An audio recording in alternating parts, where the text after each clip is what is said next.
प्रतियोगी परीक्षा की तैयारी के लिए शॉर्ट में नोट्स कैसे बनाएं, मैं एक एग्जांपल देकर के आपको बताऊंगा। और आज जो मैंने टॉपिक लिया वो लिया रिजर्व बैंक, है ना। सामान्य अध्ययन की दृष्टि से उपयोगी टॉपिक है रिजर्व बैंक। तो देखो, नोट्स जब आप बनाओ, नोट्स 3 चरणों में होने चाहिए। सबसे पहले आपने पढ़ा ध्यान से, फिर उसके नोट्स बना लिए। लेकिन ये नोट्स फाइनल नहीं है। क्योंकि जब आप नोट पढ़ोगे, नोट्स बनाओगे तो बहुत सी चीजें आपको याद हो जाएगी। तो दोबारा इन नोट्स को और सॉर्ट कर लो, और तीसरी बार के अंदर ये नोट्स और सॉर्ट के अंदर हो जाने चाहिए, ताकि परीक्षा के समय में सिर्फ और सिर्फ काम की चीजें रहे।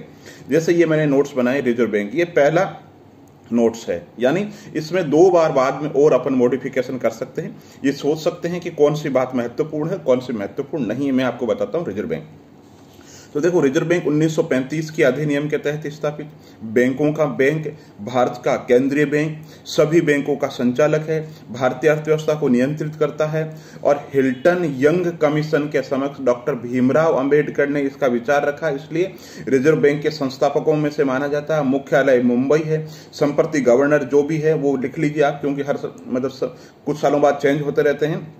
उसके बाद में आप 1949 में इसका राष्ट्रीयकरण कर दिया गया, ये लिख लीजिए।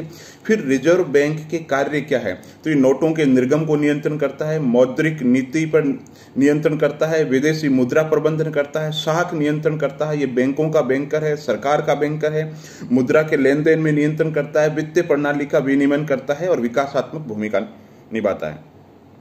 अब इसके गठन की बात करें तो इसमें एक निदेशक मंडल होता है, एक केंद्रीय बोर्ड होता है। केंद्रीय बोर्ड में सरकारी निदेशक भी होते हैं, गैर सरकारी जो निदेशक है वो भी सदस्य भी होते हैं, ठीक है। और तीसरा जो होता है स्थानीय बोर्ड होता है। तो प्रथम दृष्टि से अपन ने रिजर्व बैंक में ये नोट्स तैयार किए हैं।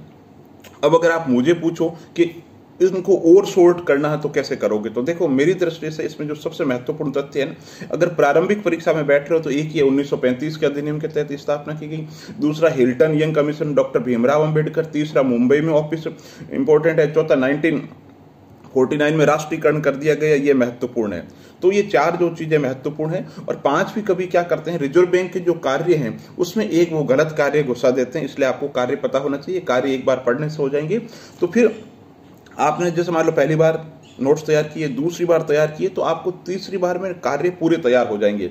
अगर आप मुख्य परीक्षा में नहीं बैठ रहे हैं, सिर्फ प्रारंभिक परीक्षा में किसी के अंदर बैठ रहे हैं जिसमें मेंस नहीं होगा, तो फिर उसके अंदर आप लास्ट के अंदर 3 पंक्तियों के अंदर रिजर्व बैंक को तैयार कर सकते हैं और वो आपके शॉर्ट में नोट्स हो जाएंगे। इसलिए भारत की अर्थव्यवस्था, संविधान, किसी भी विषय पर हो ऐसे शॉर्ट नोट्स तैयार कीजिए। बहुत बहुत धन्यवाद।